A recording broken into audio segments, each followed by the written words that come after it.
ang imuhang matilawan, ma-eksperyensya. Timan ini nga pulong.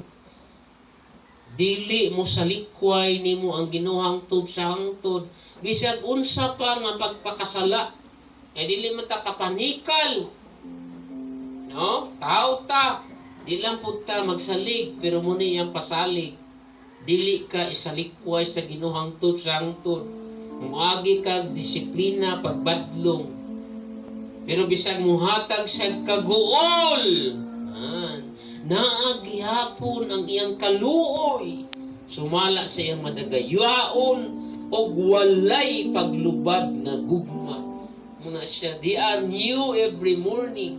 The steadfast love of the Lord.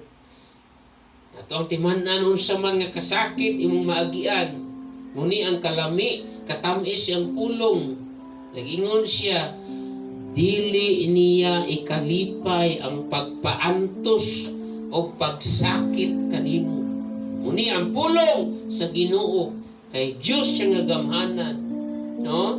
Magampo ta niya nga aduna gyud pagsalig pirmi. Dili lang kay naglain imong kinabuhi, mawada na kang pagsalig niya. Kang ayaw pasaylo sa Ginoo. Abila nag-away, naglain po ka. Mga testing na sa imuhang pagtuo. Unsa jud ka kalig-on. Kanus aman matistingan yung pagtuo. Kanang lain ang natabo. Kanang nabagyo imong kinabuhi. Sa kalami siyang pulong no sa bako. Bisan pagdili na mamulak ang igira. Bisan pagdili na mamunga ang mga paras ug ang mga olibo.